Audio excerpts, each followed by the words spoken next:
میری ساس نے مجھے بری میں پورے 30 فینسی جوڑے دیے تھے۔ ابھی میری شادی کو 1 ہفتہ ہی ہوا تھا اور میری ساس کا کہنا تھا میں ان کی دی ہوئی بری میں سے روز 1 جوڑا نکال کر پہنوں۔ مجھے ان کی یہ بات بڑی عجیب لگی کیونکہ انہوں نے مجھے بری میں سارے فینسی اور بڑے ہی مہنگے جوڑے دیے تھے۔ میں اتنے زیادہ کام والے جوڑے گھر میں کیسے پہن سکتی تھی؟ مگر ساس کی خوشی کے لیے میں نے انہیں انکار نہ کیا اور ان کی بات سر جھکا کر مان لی۔ پر حیرت کی بات تو یہ تھی، میں جیسے ہی نہا کر نکلتی تو میری ساس مجھے کہتی، بہو اپنا پرانا جوڑا مجھے دے دو، یہ گندا ہو گیا ہے، میں تمہیں اس کے بدلے بازار سے نیا جوڑا لا دوں گی۔ میں حیران ہوتی کہ بھلا ایک دن کا پہنا ہوا جوڑا کیسے گندا ہو سکتا ہے۔ پھر میری ساس اسی دن مجھے بازار لے جاتی اور میری پسند کا جوڑا مجھے خرید کر لے دیتی اور میرا پرانا جوڑا اپنے پاس رکھ لیتی۔ پھر رات ہوتے ہی وہ جوڑا اٹھا کر چھت پر چلی جاتی، جہاں میری ساس کے علاوہ کسی کو جانے کی اجازت نہیں تھی۔ وہ دن میں 2 سے 3 بار چھت پر بنے ہوئے کمرے میں جاتی تھی۔ اگر اس بات کا ذکر میں اپنی ساس سے کرتی کہ وہ میرے جوڑے رات کے وقت چھت پر کیوں لے جاتی ہیں، تب وہ غصہ کر جاتی اور مجھے ڈانٹ کر اپنے کمرے میں بھیج دیتی۔ اب تو مجھے یقین ہو گیا تھا کہ میری ساس مجھ سے کچھ چھپا رہی ہے۔ اب میں بھی اس گھر کی بہو تھی اور اب اس گھر کا حصہ بن گئی تھی۔ انہیں مجھ سے کچھ بھی نہیں چھپانا چاہیے تھا۔ میں اس بات پر ان سے خفا رہنے لگی تھی۔ پھر ایک روز میری ساس دوپہر کے وقت سوئی ہوئی تھی۔ میں چھپ کر جلدی سے اوپر چلی گئی اور جیسے ہی میں نے اس کمرے میں جھانکا تو مجھے چکر سے آ گئے کیونکہ وہاں تو میرے سارے جوڑے ایک بدصورت۔ میرا نام راحیلہ ہے، میں کراچی شہر کی رہنے والی ہوں۔ میں جب پیدا ہوئی تو میرے والد کی خوشی کی انتہا نہ رہی اور انہوں نے پورے محلے میں 3 روز تک مٹھائی بانٹی تھی۔ ان کے تو خوشی سے پاؤں بھی زمین پر نہ لگتے تھے۔ اب آپ سوچ رہے ہوں گے کہ کوئی بیٹی کی پیدائش پر بھی اتنا خوش ہوتا ہے؟ ہاں جی، یہ بالکل سچ بات ہے کیونکہ میں اپنے 7 بھائیوں کے بعد پیدا ہوئی تھی۔ میں اپنے 7 بھائیوں کی اکلوتی بہن تھی۔ میرے 7 بھائی مجھ سے بڑے تھے۔ میرے والدین کو بیٹی کی بہت چاہ تھی، اس لیے میری پیدائش پر انہوں نے خوب جشن منایا اور میری پرورش میں انہوں نے کوئی کمی نہ چھوڑی۔ میرے والد نے کراچی کے ایک بہت بڑی مارکیٹ میں اپنی برتنوں کی دکان بنائی ہوئی تھی جو اچھی خاصی چلتی تھی۔ گھر میں کسی چیز کی کمی نہ تھی۔ میرے والد نے مجھے اور میرے 7 بھائیوں کو ایک اچھے اسکول میں داخل کروایا۔ میرے 7 بھائیوں کو میٹرک کروانے کے بعد والد صاحب نے اپنے ساتھ کام میں لگا دیا کیونکہ ان کا کام دن بدن بڑھتا ہی جا رہا تھا اور ان سے اکیلے اتنا کاروبار سنبھالا نہیں جا رہا تھا۔ اللہ تعالیٰ کے فضل سے والد صاحب نے مارکیٹ میں ایک دکان سے 3 دکانیں بنا لی تھیں۔ مجھے پڑھنے کا بہت شوق تھا، اس لیے والد صاحب نے مجھے پڑھنے دیا، مگر میں نے جیسے ہی BA مکمل کیا تو انہیں میری شادی کی فکر لگ گئی کیونکہ میں اب 20 سال کی ہو چکی تھی اور والد صاحب چاہتے تھے اب میری جلدی سے شادی ہو جائے کیونکہ میرے 3 بھائیوں کی شادی ہو چکی تھی۔ خاندان میں کوئی مناسب رشتہ نہ ہونے کی وجہ سے امی نے ایک رشتے کروانے والی کو کہہ دیا اور بہت ہی جلد وہ میرے لیے ایک رشتہ لے آئی۔ لڑکے کا نام جمیل تھا۔ وہ ایک پرائیویٹ ادارے میں ایک اچھی پوسٹ پر لگے ہوئے تھے۔ ماہانہ 1 لاکھ تنخواہ تھی اور سب سے بڑھ کر یہ کہ جمیل مجھے اور میرے گھر والوں کو بہت ہی پسند آئے تھے۔ میری رضامندی سے میرے والدین نے اس رشتے کے لیے ہاں کہہ دی۔ 2 ماہ بعد میری اور جمیل کی شادی بڑی دھوم دھام سے ہو گئی تھی۔ میں دلہن بن کر جمیل کے گھر آ چکی تھی۔ جمیل کو میں نے اپنی سوچ سے بھی زیادہ بڑھ کر پایا تھا۔ ان میں ہر وہ خوبی تھی جو ایک اچھے مرد میں ہوتی ہے۔ میرے سسرال میں میرا ساس، سسر، شوہر، 3 دیور اور ایک نند رہتی تھی۔ یہ کل 7 افراد تھے، مگر سسرال آ کر میں نے ایک عجیب بات نوٹ کی کہ میرے سسرال میں 7 افراد تھے مگر کھانا ہمیشہ 8 لوگوں کے لیے پکتا تھا۔ ابھی میری شادی کو 2-3 دن ہوئے تھے، اس لیے گھر کے سارے کام میری ساس ہی کرتی تھی۔ میرے سسر اور شوہر جاب کرتے تھے، اس لیے وہ جلدی جلدی ناشتہ کر کے دفتر چلے جاتے تھے۔ شوہر کی وجہ سے میں بھی جلدی جاگ جاتی اور جب ہمارا ناشتہ کمرے میں آ جاتا تو میں بھی اس کے ساتھ ناشتہ کر لیتی۔ وہ ناشتے کے بعد دفتر چلا جاتا اور میں اپنے کمرے کی صفائی کر کے باورچی خانے میں آ جاتی تھی جہاں میری ساس ناشتہ بنا رہی ہوتی۔ میرے 3 دیور ابھی چھوٹے تھے اور ان میں سے 2 اسکول جاتے تھے جبکہ ان سے بڑے والا کالج جاتا تھا۔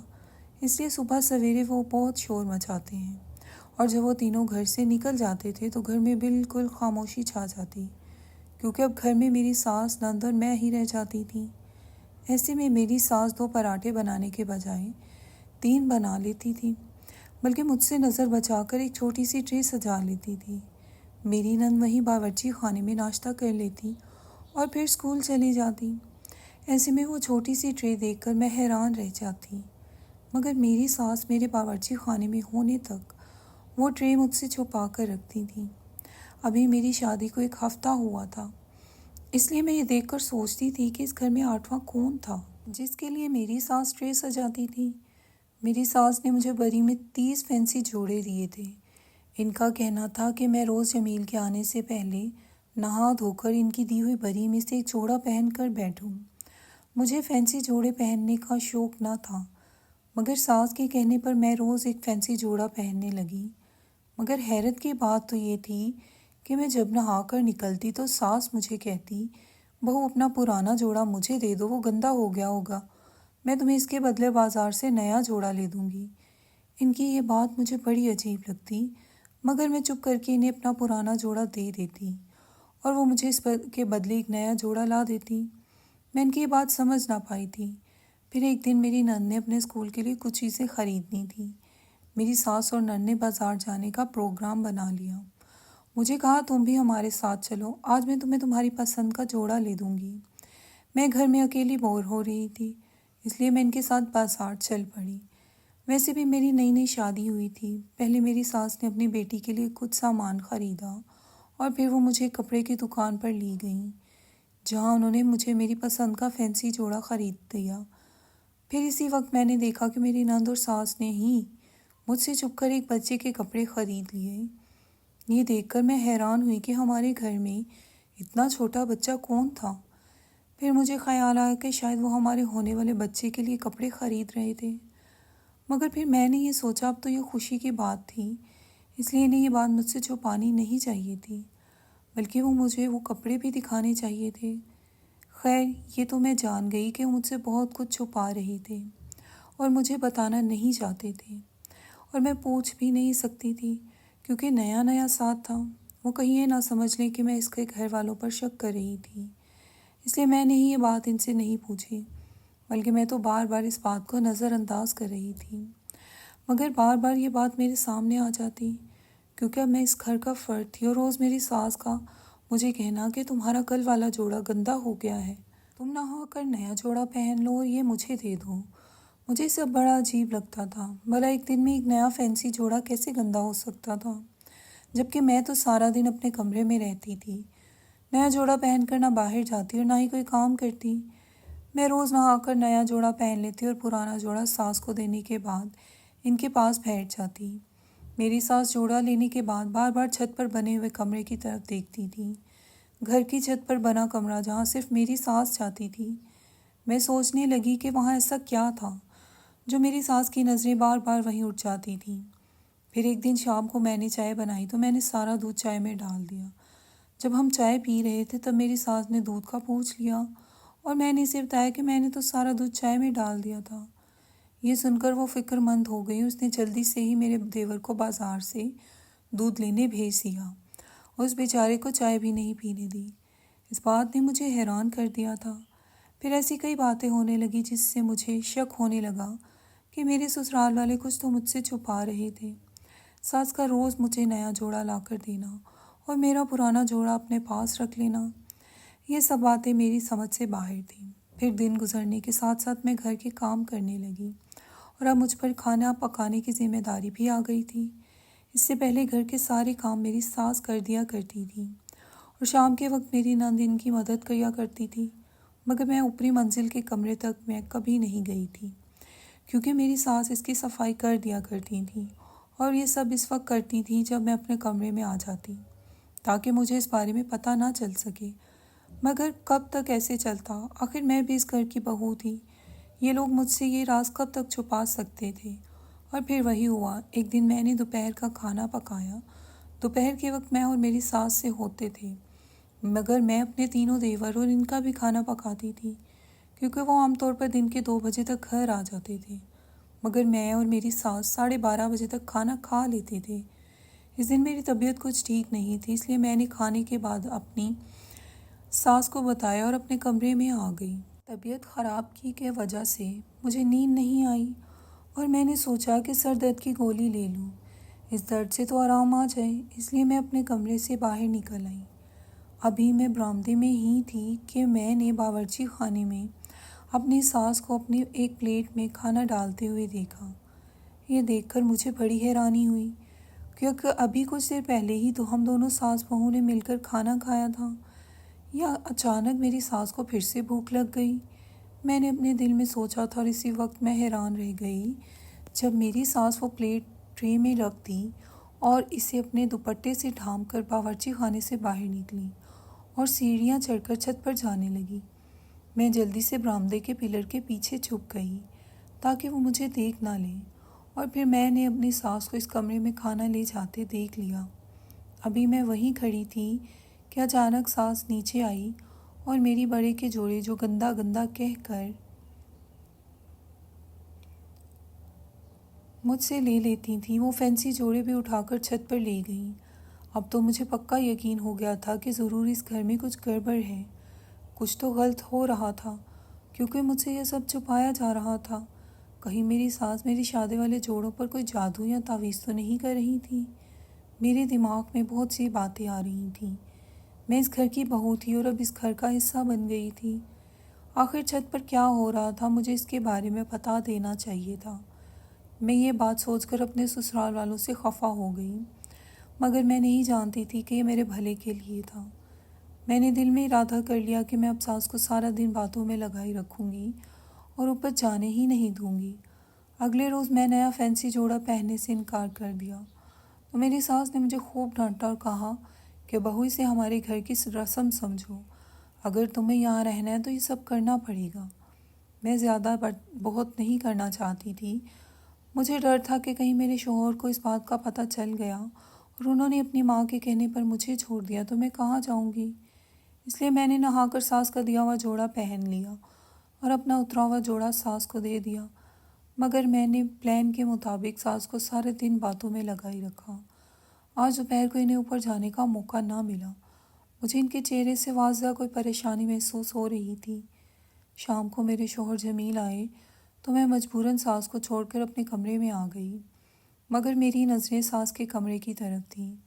رات کے 9 بجے پھر اسی طرح میری ساس ایک ٹرے اور میرا اتارا ہوا جوڑا لے کر چھت پر چلی گئی۔ میں چپ کر کے انہیں دیکھتی رہی۔ اب تو اس راز کو جاننے کے لیے میرے سر پر ایک جنون سوار ہو گیا تھا۔ میں نے سوچ لیا تھا کہ ایک دن اس کمرے میں جا کر دیکھنا چاہیے کہ آخر وہاں کون ہے اور میرے اتارے ہوئے فینسی جوڑوں کے ساتھ کیا ہو رہا ہے، اور آخرکار مجھے 2 دن موقع مل گیا۔ اس دن میں جب میری ساس نہانے کے لیے باتھ روم میں گئی تو میں نے سوچا اب یہ اچھا موقع ہے کہ میں اس کمرے میں جھانک لوں، اس لیے میں جلدی سے اوپری سیڑھیاں چڑھنے لگی۔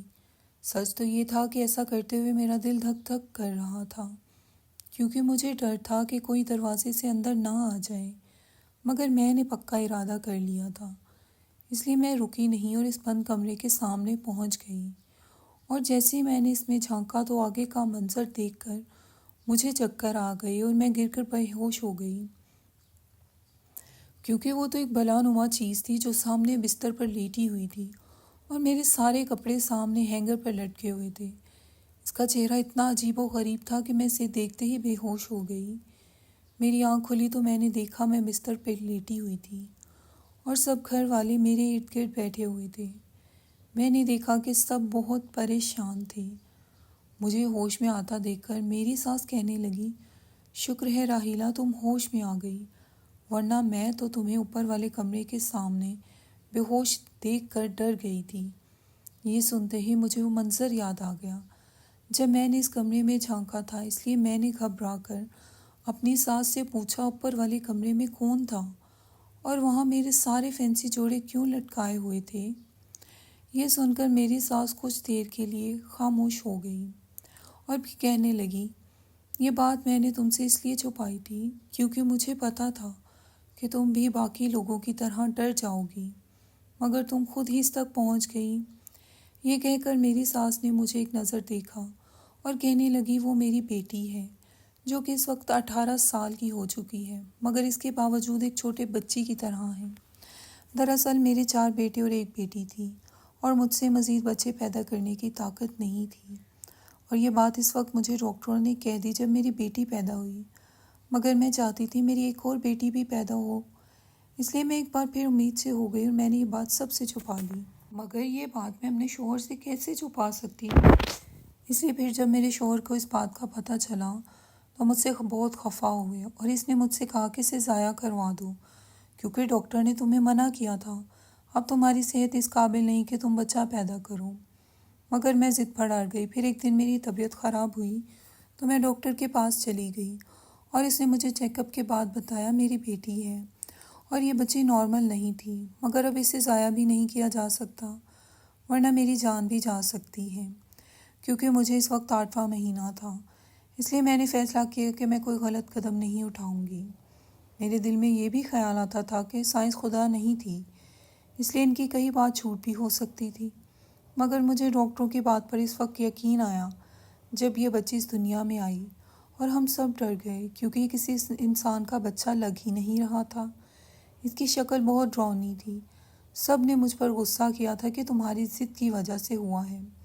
اب اس بچی کو کوئی بھی گھر لے آنے کو تیار نہیں تھا۔ سب کا کہنا تھا اس بچی کو کوئی میڈیسن دے کر یہیں ختم کر دیا جائے یا پھر کسی فلاحی ادارے میں جمع کروا دیتے ہیں، مگر میں اس کی ماں تھی، میں اسے کیسے مار سکتی تھی یا پھر اکیلا کیسے چھوڑ سکتی تھی؟ اس لیے میں نے اپنے گھر والوں سے خوب جھگڑا کیا اور ضد کر کے اس بچی کو اپنے ساتھ لے آئی، اور پھر سب کے فیصلے کے مطابق اس بچی کو اوپر چھت والے کمرے میں رکھا گیا تاکہ کسی کو پتہ نہ چل سکے، اوپر میرے علاوہ کوئی نہ جاتا اور میں خود ہی اس کا خیال رکھتی، کیونکہ اس کے بہن بھائی بھی تمہاری طرح دیکھ کر ڈر جاتے تھے، مگر میری تو یہ اولاد تھی اور میں نے اسے جنم دیا تھا، اس لیے مجھے اس کا خیال رکھنا تھا۔ تمہاری شادی سے کچھ دن پہلے میں نے اسے تمہاری بری دکھائی تھی، تب میری بیٹی ضد پر اڑ گئی کہ مجھے بھی ایسے جوڑے چاہیے۔ وہ کہتی تھی کہ آپ مجھے یہ جوڑے دے دیں اور اپنی بہو کے لیے نئے جوڑے بنوا لیں، مگر اس وقت میرے پاس اتنا وقت نہ تھا کیونکہ شادی کو 2 دن رہ گئے تھے۔ تب میں نے اس سے وعدہ کیا تھا کہ شادی کے بعد ایک ایک کر کے یہی سب جوڑے میں اوپر آ کر تمہیں دے دوں گی۔ پھر شادی کے بعد میں تم سے کیسے یہ جوڑے مانگ سکتی تھی، کیونکہ تم نے ابھی تک کوئی جوڑا پہنا ہی نہیں تھا۔ بہت سوچنے کے بعد میرے دماغ میں یہی ترکیب آئی کہ میں تمہیں روز ایک جوڑا پہننے کو کہوں اور اگلے روز تم سے کسی بھی بہانے سے وہ جوڑا لے کر اپنی بیٹی کو دے دوں اور تمہیں بازار سے نیا لے دوں۔ راحیلہ، میں اپنی بیٹی کو کسی بھی حال میں خوش دیکھنا چاہتی تھی، چاہے وہ 18 سال کی ہو گئی ہے، مگر وہ انتہائی ضدی اور چڑچڑی سی ہے، وہ اپنی ہر بات منوا کر ہی رہتی ہے۔ اگر تمہیں یہ سب برا لگا ہو تو مجھے معاف کر دو۔ یہ کہہ کر میری ساس رونے لگی اور میں پھر سے مجھ سے کہا کہ راحیلہ بیٹی، کبھی کبھی جب میں بیمار پڑ جاتی ہوں تو سوچتی ہوں میرے مرنے کے بعد اس کا کون خیال رکھے گا، تب مجھے اپنی غلطی کا احساس ہوتا ہے اور میں سوچتی ہوں کہ کاش میں نے ان ڈاکٹروں کی بات مان لی ہوتی تو آج اس بیچاری کو بھی اتنی تکلیف سے نہ گزرنا پڑتا۔ اپنی ساس کو یوں روتا دیکھ کر میں نے انہیں معاف کر کے اپنے سینے سے لگا لیا۔ آخر میں بس اتنا ہی کہوں گی کہ دوستوں، انسان اپنی زندگی میں کبھی کبھار ایسی غلطی بھی کر لیتا ہے جس کا خمیازہ اسے عمر بھر بھگتنا پڑتا ہے۔ کبھی کبھی بہت زیادہ لالچ بھی ہمیں بہت تکلیف دیتی ہے، اس لیے خدا سے بہت زیادہ مانگنے کے بجائے اپنی بہتری ہی مانگنی چاہیے۔